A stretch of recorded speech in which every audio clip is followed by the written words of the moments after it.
Olha o que falarem de Bahia e Corinthians do ESPN. Veja. Então, até conseguir empate fora de casa, um pontinho que seja, vai ser muito festejado. E um time que só tinha perdido até agora, quando jogou fora de casa, não tinha confiança. Pega um Bahia, que ao contrário, é a segunda derrota em casa, né? O Bahia tinha 7 vitórias seguidas, perdeu para o Cuiabá, que não é isso que perdeu lá? O Bahia perdeu em casa, acho que lá no Campeonato Baiano. Sim. Não. Acho que teve o Cuiabá agora. Cuiabá agora, perdeu para o Cuiabá agora, exatamente. Acho que foi a segunda seguida. A segunda seguida. Antes disso, tinha perdido para o Jequié no Campeonato Baiano. Que vinha com 7... 2-1 Cuiabá. Exatamente. Então, na rodada 17, ou seja, agora, foi agora, E que a gente imagina, né, que os técnicos contabilizam ali, né, no caderninho particular. Sim. Pô, aqui vai dar 3 pontos. Esse jogo aqui é de 1 ponto, agora eu vou jogar fora no Maracanã contra um time e tal. Esses 2 jogos, o Rogério deve ter colocado 6 pontos, né? Pô, pegar Cuiabá em casa, o Corinthians, do jeito que tá vindo. Pelo menos 4. Pelo menos uma vitória e um empate. Exatamente. E aí saiu com 0, né? Faz diferença? Faz. A gente viu o Flamengo veio bem. Depois, em 6 pontos, ganhou só 1. Fortaleza e Cuiabá. Sim. Perdeu 1 e empatou outro. Assim, o time não estava acostumado a ganhar fora de casa. Eu acho que isso psicologicamente também pesou. Porque no primeiro tempo, o Corinthians fez 6 finalizações e o Bahia 3. É isso. No segundo tempo foi 14 para o Bahia e 1 do Corinthians. Porque eu acho que aquelas, pô, gente, não vou deixar, vamos mais segurar. Várias situações para sair o contra-ataque. Os meias colocaram os atacantes em várias situações de executar o contra-ataque e finalizar mais. Mas eles desperdiçaram todas as chances de contra-ataque que o meio campo gerou para o Corinthians. Então, a gente estava falando do Garro, uma coisa que me chama a atenção, que o Spark tinha falado, no primeiro tempo, quando ele estava bem fisicamente, cara, mas para mim ele já tem que estar ótimo fisicamente, porque ele vinha fazendo 90 minutos com o Antônio. Foi assim contra o Vitória, foi assim contra o Cruzeiro, mesmo perdendo, ele jogou. Esses 2 jogos agora com o Ramon, ele saiu. Um aos 80 e hoje aos 70 e pouco. Não pode ser fisicamente. Eu acho que é mais característica. Mas assim, eu não sei. Eu acho que o nível de intensidade, acho que um cara com o perfil físico dele acaba sentindo mais. Sim, ele botou o Giovani ali pelo meio, uma correria, mas eu ainda deixaria ele.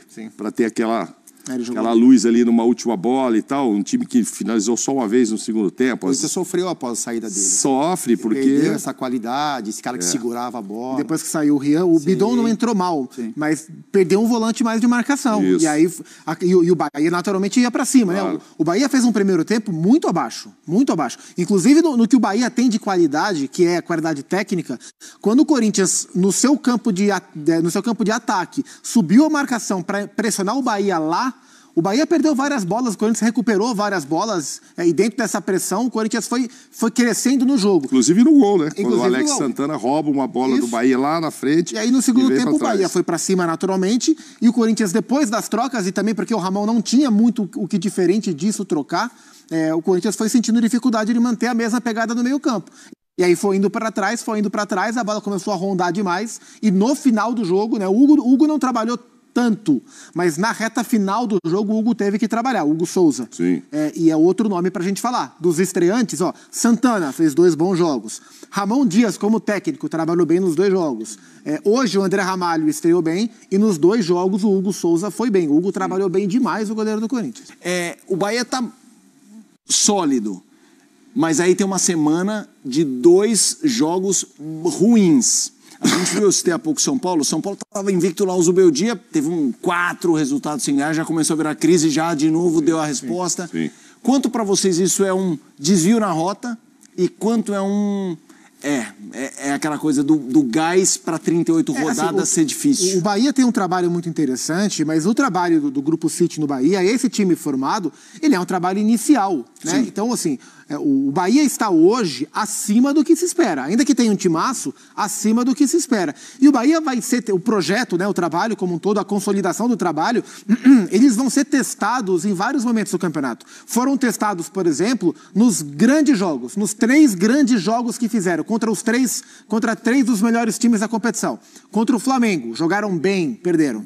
Contra o Palmeiras, jogaram bem, perderam. Contra o São Paulo, não jogaram bem, perderam também. Então, o Bahia faz uma ótima campanha, mas em alguns testes o Bahia deu alguns vacilos que são compreensíveis dentro de um projeto que está acontecendo, mas que mostram o que difere hoje Palmeiras, Flamengo e Botafogo de Bahia, São Paulo, da turma de baixo. Então, assim, acho que o Bahia tem potencial para brigar por Libertadores, acho que esse é o campeonato do Bahia, não sei se para a fase de grupos ou para as últimas vagas, muita coisa ainda vai acontecer, porque eu concordo integralmente com você, Felipe. Até a gente já falou muito sobre isso aqui no Sport Center durante a semana.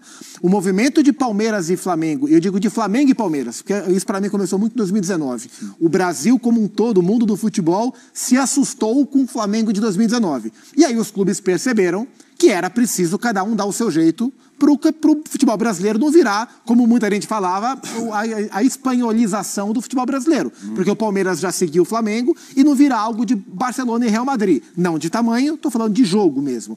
E aí os times deram o seu jeito. Os que não viraram SAF tentaram se organizar, outros viraram SAF e a partir daí estão se organizando. E o resultado disso, já há 5 anos desse movimento, que eu coloco 19 como um marco, é uma quantidade cada vez maior de bons times e bons trabalhos. Então a gente pode falar tranquilamente, Flamengo, Palmeiras, Botafogo, Galo, Bahia, São Paulo, Fluminense está mal, mas o Fluminense vem de bons anos.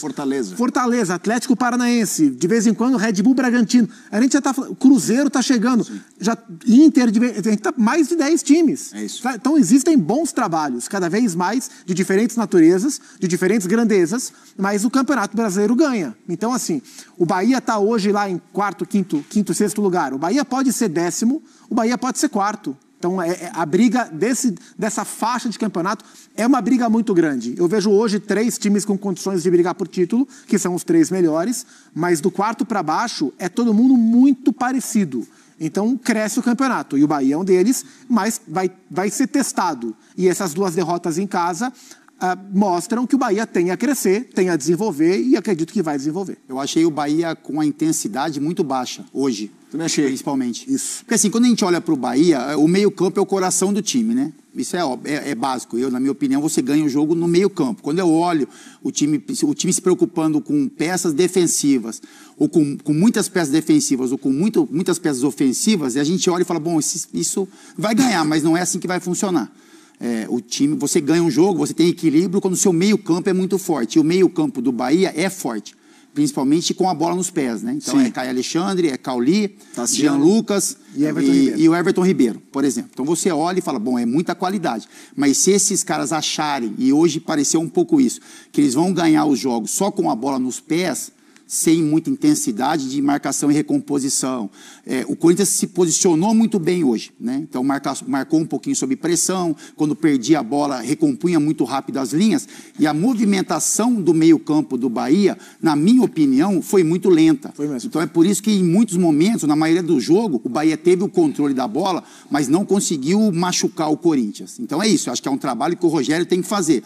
Ter o entendimento que tem um meio-campo, né, são jogadores de muita qualidade, mas que se não tiver a intensidade que se pede para o futebol de hoje, para jogar dessa vai maneira, sofrer não um vai pouquinho conseguir. mais. Exatamente isso.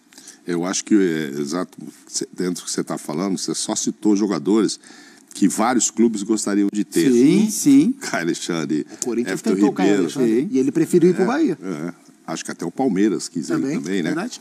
Tá aí debate da turma do ESPN da partida Bahia e Corinthians.